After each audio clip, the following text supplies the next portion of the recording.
Voilà sur notre rubrique New Réseau. Toutes les nouvelles sur le réseau. Alors là, nous voyons un touriste blanc danser le goka, bien que guadeloupéen même, en plein Pointe-à-Pitre. Eh bien,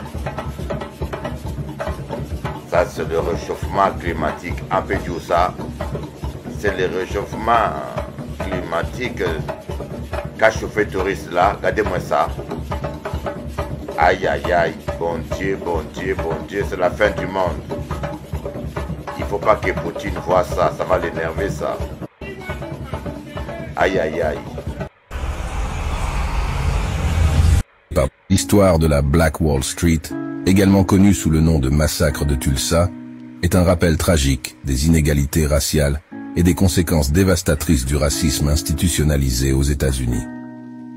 Au début du XXe siècle, Greenwood, un quartier de Tulsa, Oklahoma, était majoritairement habité par des Afro-Américains.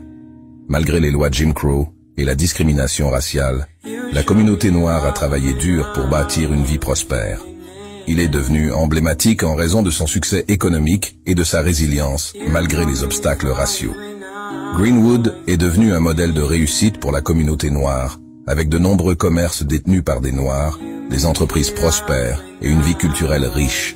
Cette vitalité économique a valu à Greenwood le surnom de Black Wall Street, en référence à Wall Street à New York. Les résidents de Greenwood ont créé des entreprises florissantes, des écoles, des églises et des infrastructures qui ont contribué à en faire l'une des communautés les plus riches et les plus dynamiques du pays. La prospérité de Greenwood a suscité la jalousie et l'envie parmi la population blanche. Le succès des Afro-Américains dans un quartier qu'ils avaient édifié par leurs propres moyens était un défi au racisme ambiant et aux stéréotypes raciaux. Le 31 mai 1921, l'incident de l'ascenseur impliquant un jeune homme noir et une femme blanche a été utilisé comme prétexte pour déclencher la violence raciale.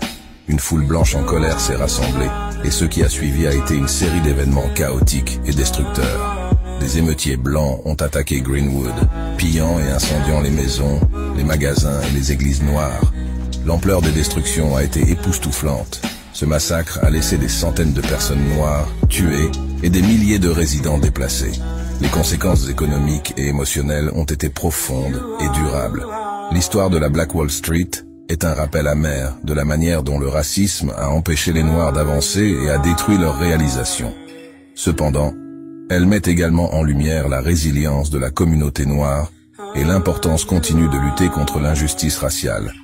C'est une histoire qui doit être racontée pour que les leçons du passé ne soient pas oubliées et pour inspirer un avenir plus égalitaire.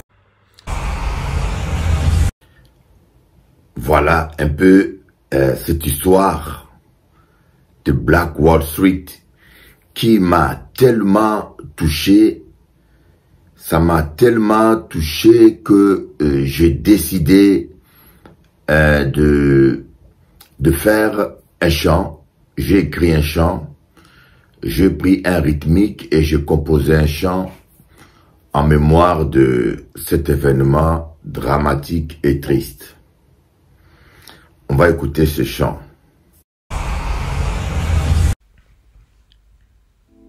C'est l'histoire du massacre des Noirs dans la ville de Black Wall Street.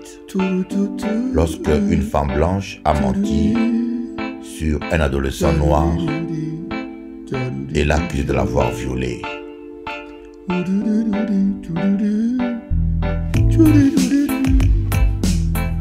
C'était l'histoire du peuple noir dans le noir. Massacré en massacré et innocente. Les blancs racistes au cœur noir en Amérique. Ils ont brûlé nos frères sans vie dans la ville. Oh, Black Wall Street. Oh, Black Wall Street. Oh, Black Wall Street. Oh, Black Wall Street. I can remember this story so sad. I think about you, my brother, black American. How you suffer so much in this world. Why people can be so bad in this world. Oh, Black Wall Street. Oh, Black Wall Street. Oh, Black Wall Street. Oh, Black Wall Street. Tadidi, tadidi. La loi du plus fort est toujours la meilleure. Tatadoudou, et tout. Ainsi va la vie. C'était l'histoire du peuple noir dans les noirs. Massacré à massacré et innocente. Le blanc raciste au cœur noir en Amérique. Ils ont brûlé nos frères sans vie dans la ville. Le seul crime était de naître noir. Lequel de vous a choisi sa couleur? Oh, Black Wall Street. Oh, Black Wall Street. Oh, Black Wall Street. Oh, Black Wall Street. Des milliers de femmes violées, des enfants tués, égorgés. Ce jour-là, les blancs racistes du Ku Klux Klan n'épargnèrent même pas les enfants. Le sang coulait partout, le pleur partout. La ville a été brûlée et le peuple noir tué, égorgé, maltraité. Je ne peux pas oublier ces moments de l'histoire. Je ne peux pas oublier mon histoire. Oh, Black Wall Street. Oh, Black Wall Street. Oh, Black Wall Street. Oh, Black Wall Street. Oh, Black Wall Street. Oh, Black Wall Street. Oh, Black Wall Street. Oh, Black Wall Street.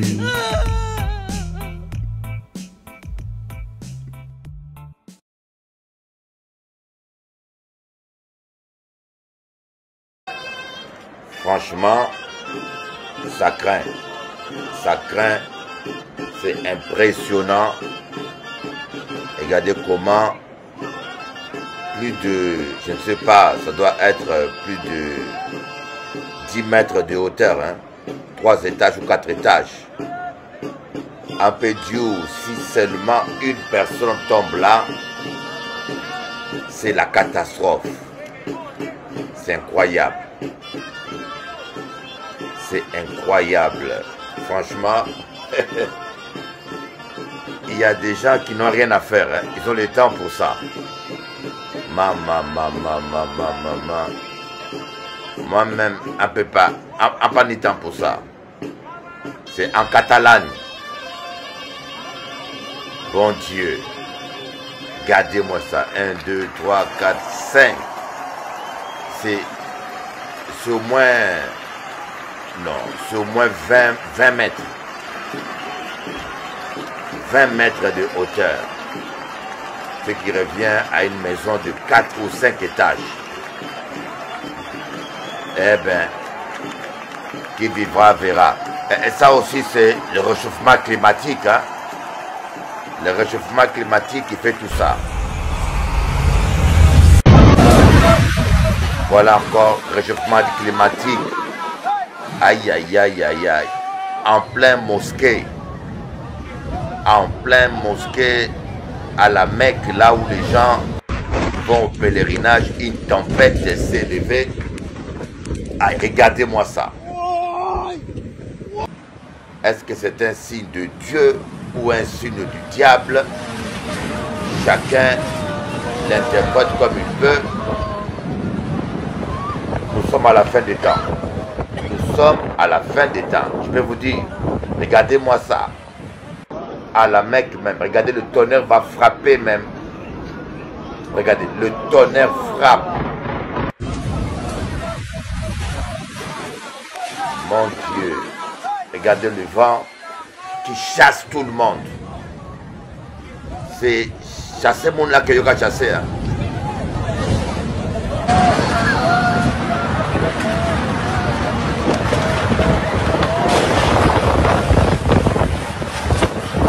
Les événements impressionnants qui se sont déroulés à la Mecque le 22 août 2023. Ça ne fait pas longtemps. Quand je vous dis qu'on est à la fin des temps, à la fin des temps, jamais on a vu ça. Jamais on a vu de telles choses. Jésus a dit qu'il y aura des signes dans les cieux. Regardez-moi ça, tonnerre qui a descendu du ciel, qui a frappé même l'endroit. À chacun d'interpréter l'événement selon sa sensibilité. Moi, je garde mon interprétation, mais je sais que ce n'est pas anodin.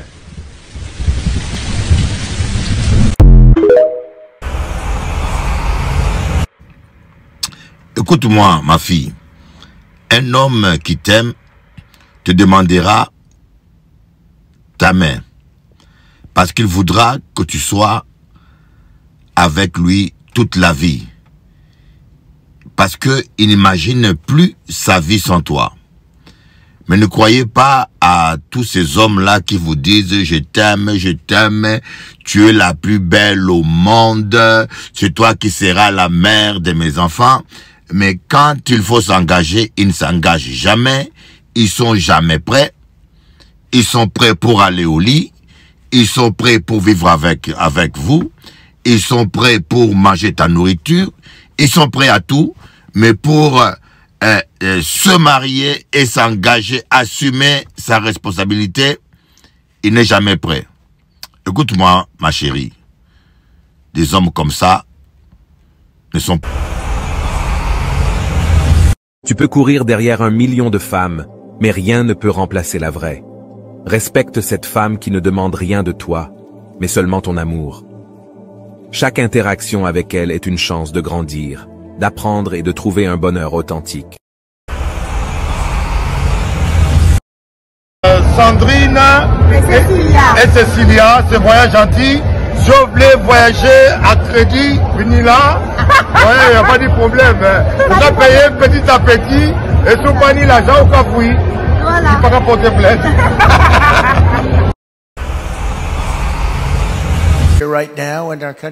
Maintenant, notre pays a un sauveur. Et ce n'est pas moi, mais c'est quelqu'un de plus grand que moi. Quelqu'un de plus haut que moi. Voyez, Donald Trump croit en Jésus. Nous avons à faire ce que nous avons à faire. Mais la vie et la mort et la résurrection de Jésus-Christ a changé le monde pour toujours. Il est impossible de penser que la vie, l'influence, sans l'influence des enseignements, des miracles de Jésus-Christ, les États-Unis est devenue une grande nation. Nous devons rester sur ce chemin. Nous devons continuer sur ce chemin. Rien n'aurait pu arriver sans Jésus-Christ, sans son Église et sans ses disciples.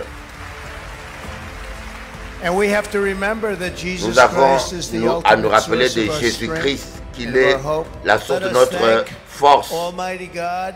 Il est le grand Dieu pour notre nation, notre précieuse liberté, le don de Dieu pour ce dernier temps. Merci, reconnaissance et grâce. La foi et la paix et l'espérance pour faire de l'Amérique encore une plus grande nation. Bonjour, chers amis téléspectateurs. c'est avec plaisir et bonheur que je suis ce soir en direct de Télé-Antilles pour vous parler de la bonne nouvelle de Jésus-Christ. La Bible dit que Dieu a tant aimé le monde qu'il a donné son Fils unique, Jésus-Christ, afin que quiconque croit en lui ne périsse point, mais qu'il ait la vie éternelle. Lorsque la Bible dit que, afin que quiconque croit en lui ne périsse point,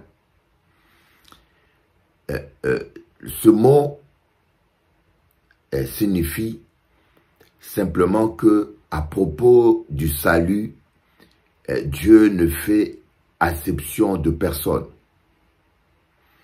Quel que soit ton passé, quelles que soient tes erreurs, quel que soit ton âge, quel que soit ton sexe, quelle que soit ta nationalité, ta race, Dieu ne fait acception de personne. Quel que soit ton physique, handicapé ou pas, aveugle ou pas, sourd ou pas, muet ou pas, Dieu t'aime. Et il ne fait acception de personne. Heureusement qu'il est ce qu'il est. Voilà pourquoi Anka dit merci bon Dieu. Merci Seigneur pour ce que tu es. Dieu a tant aimé le monde qu'il a donné son Fils unique, afin que si toi tu crois en lui, que tu ne périsses pas dans tes soucis, dans tes problèmes, mais que tu aies la vie et la vie en abondance. Plusieurs fois, les gens religieux ont voulu nous faire croire que la pauvreté est un signe de la spiritualité. Quelqu'un qui est pauvre, c'est quelqu'un qui est agréable à Dieu. D'ailleurs, certains religieux ont fait vœu de pauvreté. Ils ont fait vœu de pauvreté, certains religieux. Alors que lorsque nous lisons dans la parole de Dieu, Dieu veut que nous prospérons. Abraham était riche. La Bible dit que Dieu a béni Abraham en toutes choses. Et la Bible dit qu'Isaac a sémé cette année, il récolta au centuple. Il devenait riche. La Bible dit exactement la même chose à propos de Jacob. Dieu veut votre prospérité. Dieu veut votre victoire. Dieu veut votre succès. Voyez, j'en suis sûr. Et je pense que cela est possible.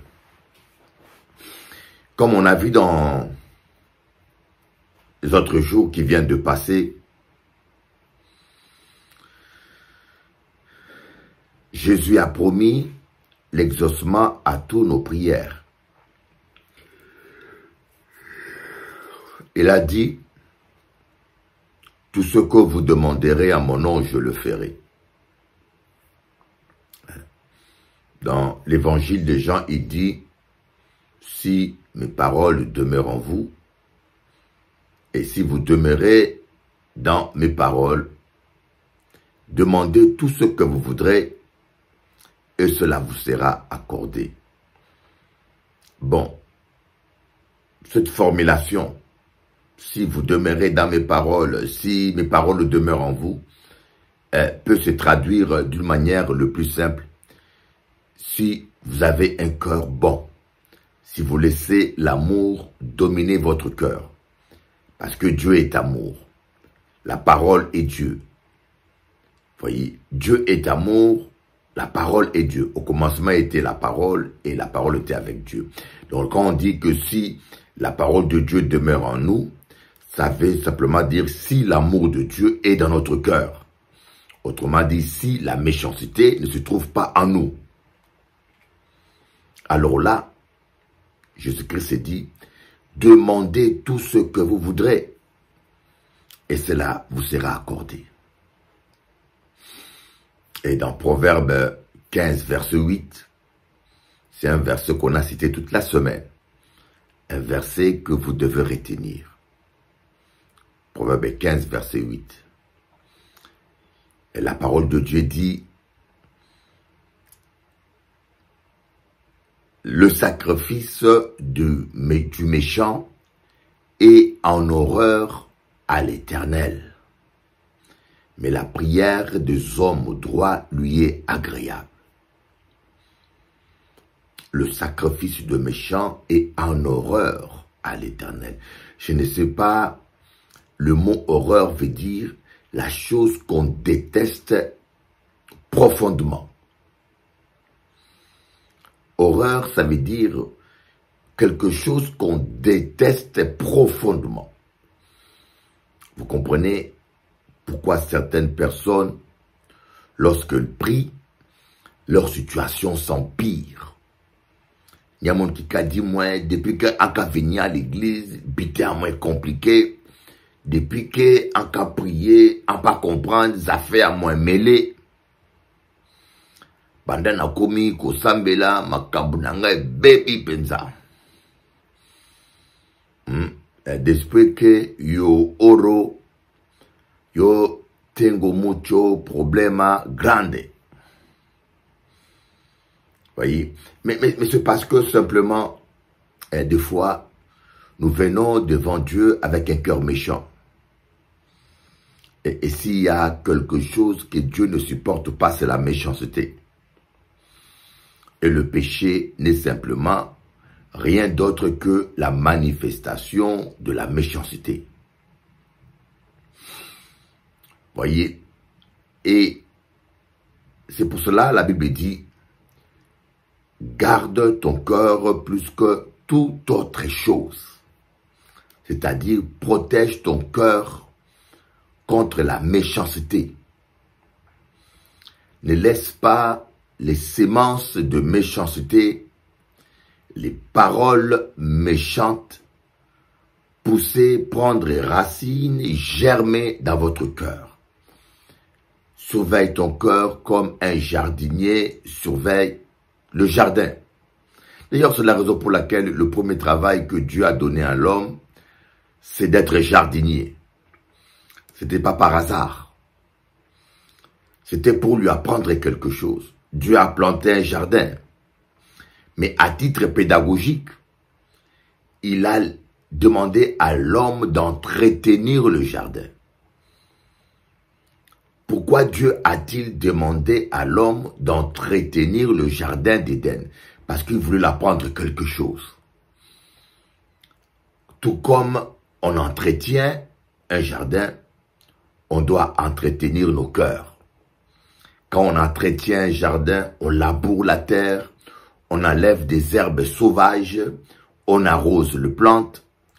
Et la même chose, lorsque nous allons dans la présence de Dieu, nous devons demander au Saint-Esprit de labourer nos cœurs et de nous montrer toutes les semences mauvaises qui poussent dans nos cœurs et de nous aider à les ôter. Et nous devons arroser notre cœur avec l'onction du Saint-Esprit, la présence de Dieu. Et nous devons s'aimer dans le jardin les semences qui sont la parole de Dieu. Pour que cette parole puisse demeurer en nous. Tout dépend de l'état de votre cœur. C'est comme, je peux vous dire, une radio. On peut vous donner une radio. Vous la branchez sur la prise de secteur. Amen. Mais tant que vous ne captez pas la bonne longueur d'onde, vous allez écouter rien. Vous allez recevoir rien comme... vous allez rien entendre, bien sûr. Il faut avoir la bonne fréquence. Et c'est pareil, Dieu nous a donné tout, des talents, des qualités, la vie, mais notre cœur doit être à la bonne fréquence. La fréquence de la sainteté, la fréquence de l'amour. Tant que notre cœur n'a pas la bonne fréquence, nous ne serons pas exaucés. Nous n'allons pas recevoir la bénédiction de Dieu. Nous risquons d'aller à côté du plan de Dieu pour notre vie. Nous risquons d'aller à côté, bien-aimés. Parce que Dieu a un plan merveilleux pour notre vie. Dieu a un plan merveilleux pour votre vie. J'en suis sûr que le Seigneur a un plan merveilleux pour votre vie. Je ne pense pas que Dieu vous a mis sur terre pour souffrir. Je ne pense pas que Dieu prend plaisir de vous voir dans le malheur. Et j'ai entendu beaucoup de gens me poser la question, mais si Dieu est bon, mais pourquoi il y a tant de souffrances? Si Dieu est bon, mais pasteur, si Dieu est bon, mais pourquoi il y a tant de souffrances? J'aimerais vous dire, le monde est ce que les hommes en ont fait. Les hommes ont transformé le jardin d'Éden en un enfer. Voyez, je ne sais même pas si l'enfer sera aussi chaud que ce monde l'est devenu. Quand je vous dis qu'en Ukraine, il y a au moins 500 000 personnes qui sont mortes.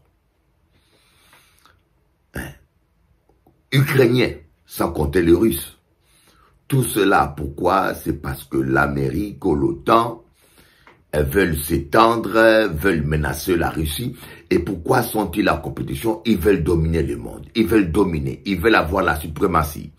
Et maintenant, c'est la Chine maintenant qui est en train de prospérer et d'avoir de puissance. Et les États-Unis se sentent menacés. L'hégémonie américaine est menacée. C'est ça le problème que nous avons. Nous voulons toujours dominer, écraser. Dominer la femme. Nous voulons être le meilleur. À n'importe quel prix, nous voulons être le premier. C'est ainsi que les jours passés, je vous ai parlé de l'histoire de Caïn et Abel. Caïn et Abel. Deux enfants d'Adam et qui prient le même Dieu et l'un a tué l'autre. C'est pour vous dire que ici-bas, tout peut arriver.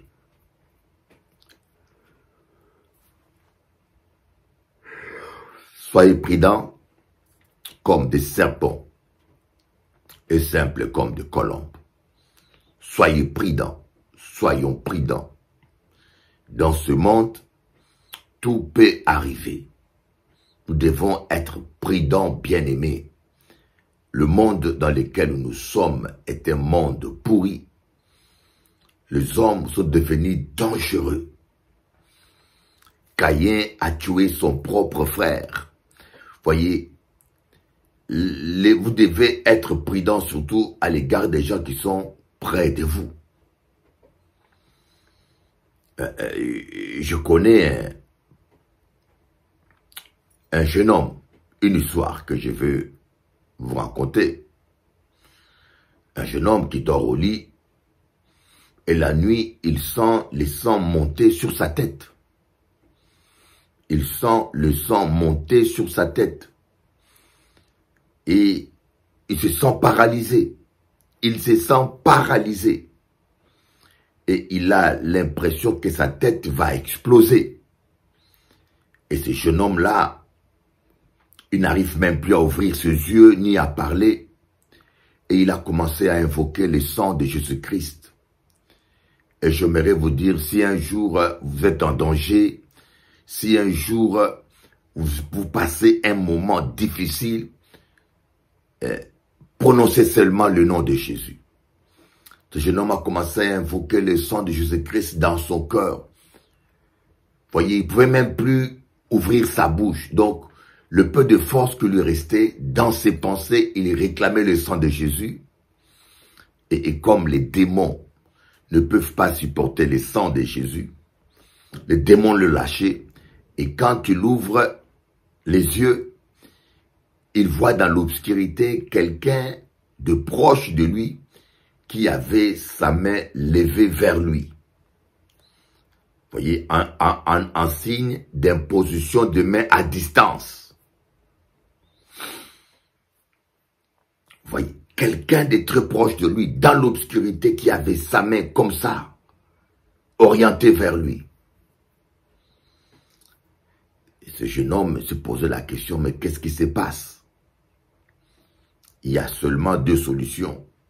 Ou la personne qui a levé la main vers lui était conscient, agissait consciemment pour le nuire, ou la personne qui avait levé la main vers lui n'était pas consciente, mais c'est l'esprit mauvais qui était en elle, qui l'utilisait, essayait de passer par elle pour nuire à cet homme. Vous voyez, le danger peut venir de partout. De ta fille, de ta femme, de ton mari, de ta mère même. Moi, j'ai rencontré une fille qui était initiée à la sorcellerie depuis le ventre de sa mère, qui essayait de tuer sa mère et son père, ici à Paris, à Attrape. On a fait la délivrance de cette fille-là. Pour vous dire qu'on vit dans un monde mystique, un monde pourri. Vous devez faire attention à vous-même et donner votre vie à Jésus. Lorsque votre cœur est pur, l'ennemi ne pourra pas vous toucher. Parce que la parole de Dieu dit, celui qui se garde, l'ennemi ne le touche point. Donc, tout dépend de votre cœur. Ça ne dépend pas de votre église ou de votre pasteur ou de la manière dont vous priez ou de combien d'heures vous priez ou de l'encens que vous avez allumé ou de la formule de prière que vous avez utilisée. Longtemps, moi, je pensais que la prière de Saint-Michel était plus puissante que la prière de Saint-Antoine. La prière de la Vierge Marie était plus puissante que la prière de Saint-André. J'ai donné une puissance occulte aux prières des saints quand j'étais plus jeune. Maintenant, j'ai compris que prier, ce n'est pas de l'incantation. Prier, ce n'est pas des formules magiques. Prier, c'est parler avec son cœur simplement. C'est simple. Prier, c'est parler avec son cœur. Parler à Dieu avec son cœur. C'est ça la prière.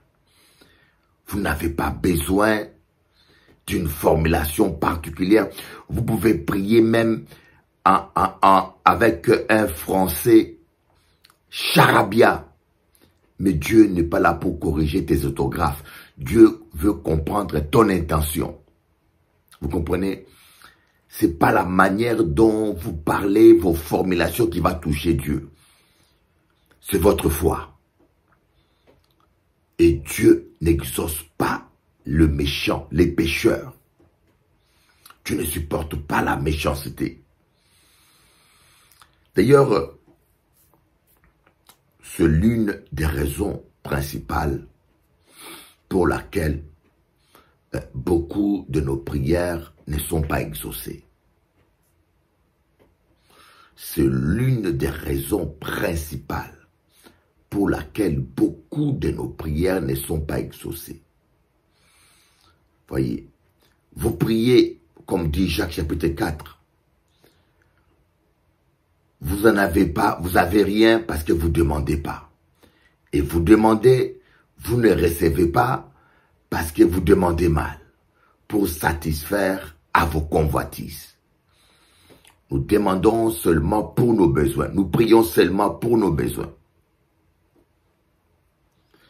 Malheureusement, nous avons l'évangile à l'américaine où on a mis la prospérité et le bien-être matériel au centre. Jésus-Christ a dit, cherchez d'abord le royaume des cieux. Cherchez d'abord les choses d'en haut. Mais malheureusement, beaucoup de chrétiens, aujourd'hui, cherchent d'abord le succès, la prospérité, la gloire de ce monde. Dieu n'est pas contre le succès et la prospérité, mais cela ne doit pas être la priorité. C'est comme le sel. Tout bon cuisinier sait que le sel est indispensable dans une cuisine, mais il faut l'équilibre. Quand il y a trop du sel, la nourriture n'est plus comestible. C'est la même chose. La prospérité et le bien matériel, vous voyez dans le psaume 23, on dit l'Éternel est mon berger, je ne manquerai de rien. Donc Dieu n'est pas contre, mais il ne veut pas que cela prenne sa place. Bon, maintenant, il y a l'évangile à l'africaine, l'évangile magico-religieux. Cet évangile est centré sur le diable et la sorcellerie. Tous les dimanches, je vous parle de Satan, Satan a fait ceci, la sorcellerie, les sorciers, un tel t'a fait ceci, un tel t'a fait cela, le diable a dit. Tout le matin, on vous saoule, tous les dimanches, on parle que du diable. Et bien sûr, comme on parle tout le temps du diable aux chrétiens, et les chrétiens ne voient que le diable. Et même là où il n'y a pas le diable, eux voient le diable. C'est cet évangile-là que nous condamnons et n'est pas agréable à Dieu. Mais la véritable évangile, comme dit l'apôtre Paul, je vais attendre rien d'autre parmi vous que Jésus-Christ et Jésus-Christ crucifié. La véritable évangile, c'est ça. Dieu dit, l'apôtre Paul dit aux Galates, Galates qui vous a appris à quitter la simplicité de l'évangile. Je vous ai dépeint Jésus-Christ et Jésus-Christ crucifié. Cela veut dire que comme Christ a été crucifié, nous aussi nous devons crucifier notre chair.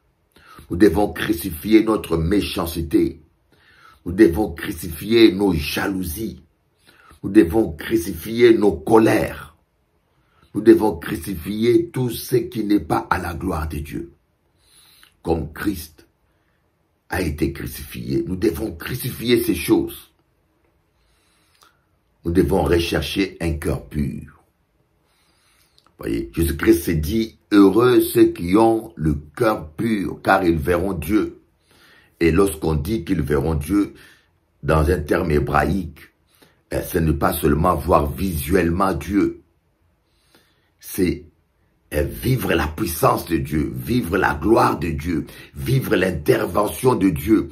Et comme Jésus-Christ s'est dit, si quelqu'un m'aime, il gardera mes commandements, il garde mes commandements, et moi et mon Père, et il sera aimé de mon Père, et moi et mon Père, nous nous manifesterons à lui. Lorsqu'on aime Jésus, on garde sa parole. Lorsqu'on aime Jésus, on obéit à sa parole. Lorsqu'on aime Jésus, on demeure dans sa parole. Rien ne vaut plus que la parole de Dieu. Cette parole magnifique, cette parole extraordinaire, cette parole, j'aime la parole de Dieu. Nous devons prier chaque jour pour dire, Seigneur, notre priorité, c'est d'avoir un cœur bon. C'est comme une femme, sa priorité, c'est de plaire à son mari. Une femme doit plaire à son mari. Et son mari dit, je n'aime pas que tu sois forte. Elle doit tout faire pour devenir mince. Mais quand une femme ne cherche pas à plaire à son mari, il cherche à plaire à un autre homme. C'est grave. Quand ton mari te dit, je veux que tu aies des cheveux coiffés de telle manière, mais la femme sort de sa maison, il coiffe ses cheveux d'une autre manière, sachant que son mari aime la voir de telle manière. Une fois, deux fois, trois fois, ça veut dire que cette femme-là cherche à plaire à quelqu'un d'autre. Il y en a qui disent, ah non, je veux me plaire à moi-même. C'est du mensonge. Une femme cherche toujours à plaire ou à son mari. À son mari. Une femme correcte. Je veux plaire à mon mari. Je vais attirer mon mari. Voyez. Si ton mari dit j'aime tel parfum, une femme fidèle et correcte va chercher ce parfum-là, va le mettre, c'est pour son mari. Mais si il sait que son mari aime tel parfum, mais elle ne met pas ce parfum, elle met un autre parfum, elle ne veut pas mettre le parfum que son mari aime, c'est qu'elle met un parfum qui plaît à quelqu'un d'autre. Ce sont des signes qui montrent qu'il y a un problème dans cette relation. Si ta femme veut que tu aies la tête rasée, si ma femme veut que j'ai la tête rasée, croyez-moi, parce que je l'aime, je vais raser ma tête.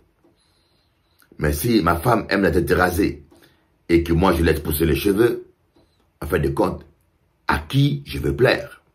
La Bible dit que ton corps ne t'appartient plus, ton corps. Le corps de la femme n'appartient plus à la femme, mais appartient à l'homme. Le corps de l'homme n'appartient plus à l'homme, appartient à la femme. Comme une femme cherche à plaire son mari, nous aussi nous devons chercher à plaire à Christ. Nous devons chercher à lui être agréable, croyez-moi. Nous cherchons la puissance, nous cherchons les miracles, nous cherchons la prospérité. Mais vous pouvez prospérer et finir en enfer. Vous pouvez être utilisement et puissamment utilisé, mais Christ pourra vous dire au dernier jour, retirez-vous de moi, vous qui commettez l'iniquité. D'ailleurs, il dit, dans les derniers temps, beaucoup diront, n'avons-nous pas chassé les démons, n'avons-nous pas guéri les malades? Je leur dirai, retirez-vous de moi, vous qui commettez l'iniquité. Bien-aimé, c'est celui qui aime, qui est né de Dieu. Faisons de la sainteté notre priorité. C'est ça l'évangile, c'est l'amour. La Bible, un seul mot résume la Bible, amour. Un seul verbe résume la Bible, aimer. Un seul nom résume la Bible, Jésus-Christ. Vous savez que le Coran dit que Jésus-Christ est le Verbe de Dieu. Le Verbe, un esprit émanant de lui. Il n'y a aucun prophète qui est qualifié de Verbe de Dieu. Il n'y a aucun prophète qui est qualifié d'être un esprit qui émane de Dieu. Je lance un défi, que cela soit aux chrétiens, ou aux juifs, aux judaïques, ou aux musulmans. Il n'y a aucun autre prophète que la Bible qualifie de un esprit émanant de lui. Il n'y a aucun autre prophète qui est né, aucun être humain qui est né de la manière dont Jésus-Christ est né. Il n'y a pas eu la fécondation de sperme masculin. Lorsque Marie a demandé à Gabriel, mais comment cela arrivera-t-il? Je suis vierge, je n'ai jamais connu un homme. Gabriel a dit, la puissance de Dieu va te couvrir. C'est pour cela l'enfant qui sortira de toi sera appelé fils de Dieu. Qu'on appelle Jésus-Christ fils de Dieu, ça veut dire simplement, c'est pour dire simplement qu'il est le Verbe de Dieu, l'expression de Dieu, et qu'il n'y a pas eu un père naturel qui a mis sa sémence dans Marie. C'est la puissance de Dieu qui a créé un corps. L'Esprit de Dieu a créé un corps. Il a formé un corps, il l'a mis dans le ventre de Marie. Alléluia. Jésus-Christ, c'est le seul prophète qui n'a jamais péché. Certains prophètes ont tué. Certains prophètes même ont violé. Certains prophètes ont menti. Abraham avait menti. David avait tué. Avait même commis l'adultère. Noé avait bu, il était ivre. Voyez. Jacob était un menteur. Tous les prophètes ont péché. Mais Jésus, c'est le seul. C'est le seul être humain qui n'a jamais péché. Qui n'a jamais violé. Qui ne s'est jamais battu. Qui n'a jamais tué. Voilà pourquoi je crois que Jésus-Christ est le plus grand de tous les prophètes. D'ailleurs, Jean-Baptiste lui-même dit, je ne suis même pas digne de délier les lacets de ses sandales. Il est Dieu incarné en chair. Et dans le dernier temps, que cela soit dans la Torah, que cela soit dans le Coran, que cela soit dans la Bible, tout le monde est d'accord que dans le jugement dernier, c'est Jésus-Christ qui reviendra. Qu'il reviendra pour juger les vivants et les morts. Et vous pensez que une telle personne, c'est n'importe qui? Non. Jésus est le Fils de Dieu vivant. Il est le Verbe de Dieu. Comme dit l'apôtre Jean, au commencement était la parole, et la parole était avec Dieu, et la parole était Dieu. Alors, comment être saint finalement? Je crois que vous m'avez entendu. Vous allez vous poser la question, mais comment être saint? Mais vous ne pourrez pas être saint par vous-même. Vous ne pourrez pas avoir un cœur pur par vous-même. C'est pour cela que Dieu a dit dans le dernier temps, j'ôterai le cœur de pierre en eux et je leur donnerai un cœur de chair. C'est un miracle que le Saint-Esprit opère en nous. Il y a une transplantation spirituelle cardiaque. Notez ces mots. Transplantation cardiaque spirituelle. Dieu vient ôter ce cœur de pierre qui est en nous, ce cœur de méchant, et il met en nous un cœur de chair, un miracle, un cœur sensible, un cœur qui aime. Et bien sûr, tant que nous sommes dans ce corps humain, nous pécherons tous d'une manière ou d'une autre. Oui, c'est vrai, nous pécherons tous d'une manière ou d'une autre. Mais le sang de Jésus-Christ est là pour nous purifier, comme dit l'apôtre Jean dans 1 Jean 1. Si nous péchons, le sang de Christ est là pour nous purifier de tout péché. Si nous disons que nous n'avons pas de péché, nous sommes des menteurs et nous faisons de lui un menteur aussi. Mais si nous confessons nos péchés, il est fidèle et juste pour nous purifier de toute iniquité. Donc on n'est pas saint par nos œuvres. Quelle que soit notre bonne volonté, la Bible dit que tous ont péché et sont privés de la gloire de Dieu. Mais nous sommes gratuitement justifiés au moyen de la grâce, par la grâce. La foi dans l'œuvre de la croix. Alors, il suffit seulement de dire, Saint-Esprit, répands l'amour dans mon cœur. Car la Bible dit, l'amour de Dieu a été répandu dans nos cœurs par le Saint-Esprit qui nous a été donné. Parfois, c'est difficile de pardonner. Je connais un homme qui m'avait dit, pasteur, je n'arrive pas à dominer mes pulsions sexuelles. Il faut que je me masse moi-même, que je me frotte moi-même, et cela devient plus fort que moi. Je suis lié avec ça. Parce que les gens qui se masturbent, leur pensée va toujours dans des fantasmes qui sont négatives et impures devant Dieu. Vous allez imaginer une femme, et vous allez vous imaginer être avec un homme ou avec une femme. Vous allez vous imaginer être avec votre ex-femme ou votre ex-mari. Voyez, la masturbation se trouve, le péché dans la masturbation, le mal, se trouve au niveau de vos pensées.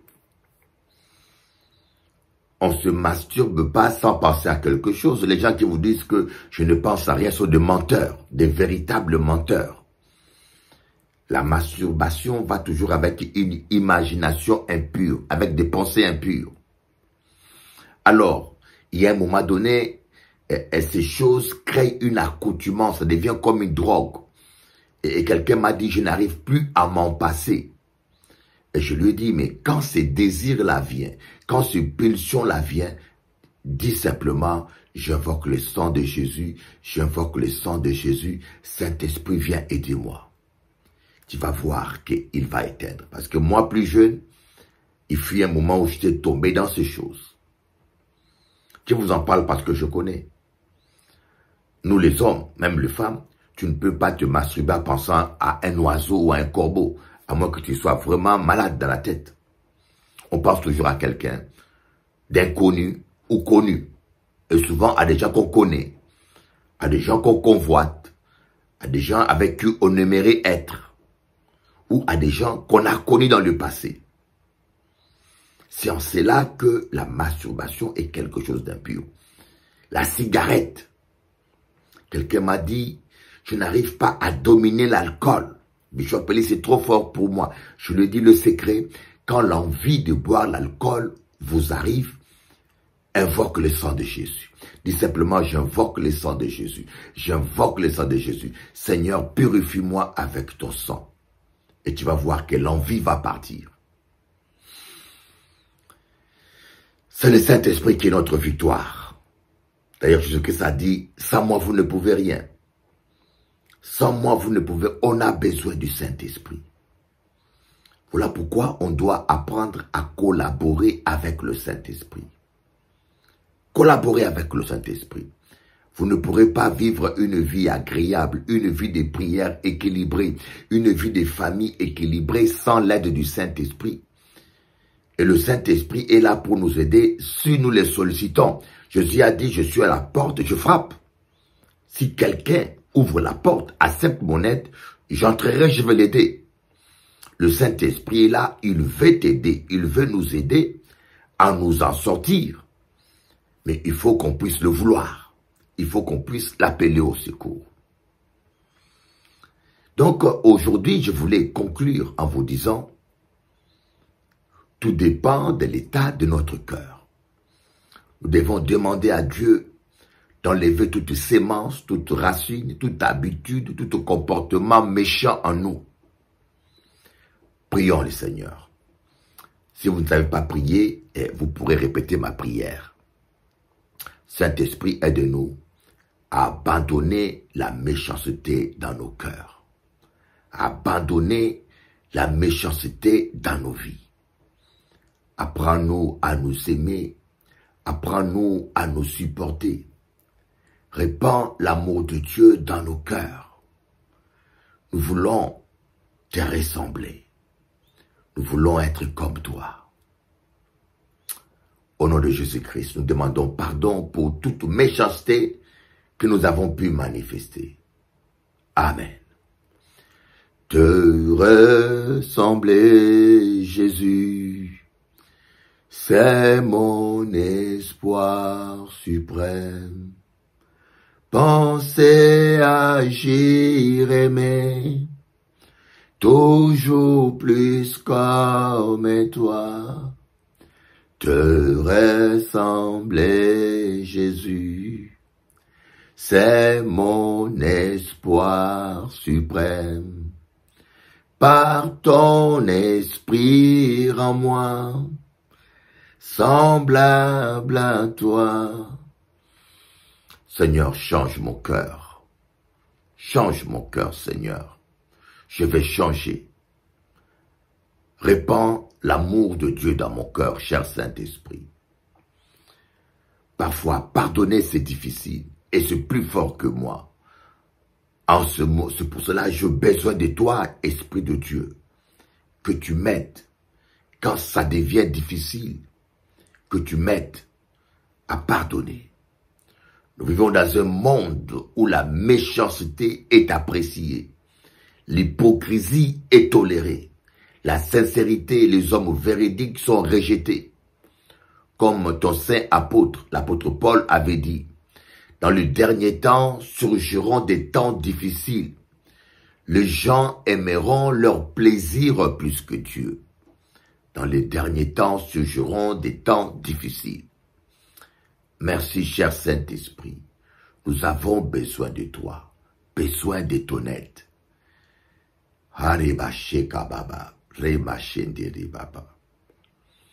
Au nom de Jésus, Amen. Alors, moins content, en cas bénisot, que Dieu vous bénisse. N'oubliez pas, tous les dimanches, Nous sommes à Héros Hôtel Fresnes. Je suis 2 dimanches à Pointe-à-Pitre et 3 dimanches à Paris. Tout le mois, je fais 3 dimanches à Paris, 2 dimanches à Pointe-à-Pitre, 3 dimanches à Paris, 2 dimanches à Pointe-à-Pitre.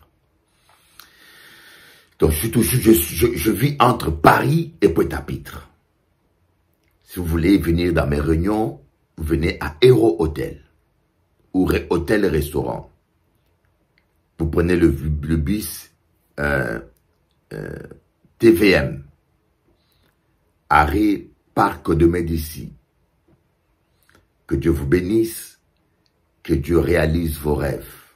Soyez bénis et à bientôt. Et pour toute information, onction.com.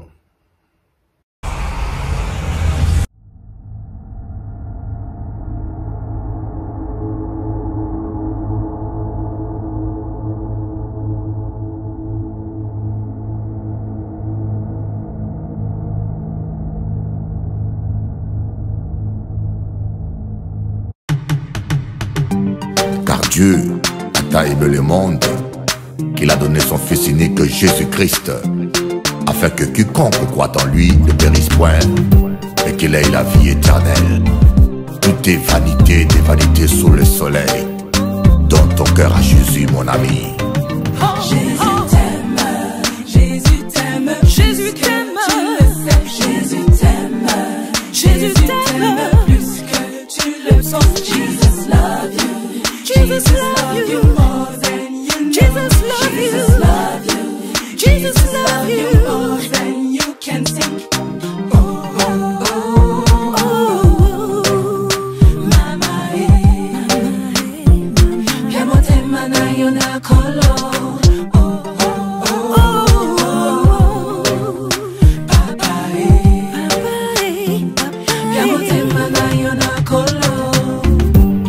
Car Dieu a un plan pour ta vie, mon ami. Peu importe ce qui se passe dans ta vie, peu importe les difficultés que tu traverses, sache que avant que le problème ne soit, la solution fut. Dieu a un plan de paix et de bonheur pour toi. Jésus t'aime, Jésus t'aime plus que tu le sais. Jésus t'aime, Jésus t'aime plus que tu le penses. Jesus love you, Jesus love you more than you know. Jesus love you, Jesus love you more than you can think. Oh, oh, oh, oh, mama, Kemote mana yona kolo. Oh, oh, oh, oh, papa, Kemote mana yona kolo. Laisse le Seigneur remplir ton cœur de son amour. Le Seigneur, il est celui qui t'aime d'une manière inconditionnelle. Peu importe l'attitude des hommes, sache que Jésus t'aime, quelle que soit ta couleur et ta race. Jésus t'aime plus que tu le sais. Jésus t'aime, Yeah. Jésus t'aime plus que tu le sais. Jésus t'aime. Jesus love you, Jesus love you more than you know. Jesus love you, my Jesus brother. love you more than you can think. Ooh, whoa, mama, mana yona kolo.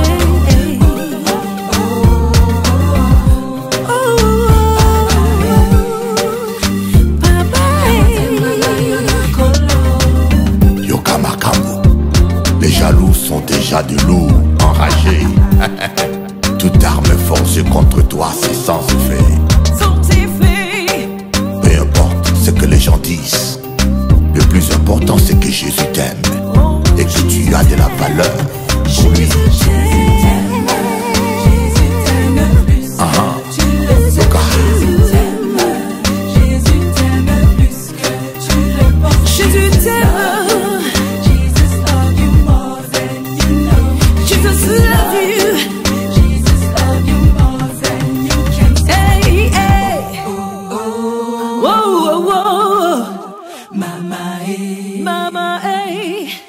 motema na yo na kolo.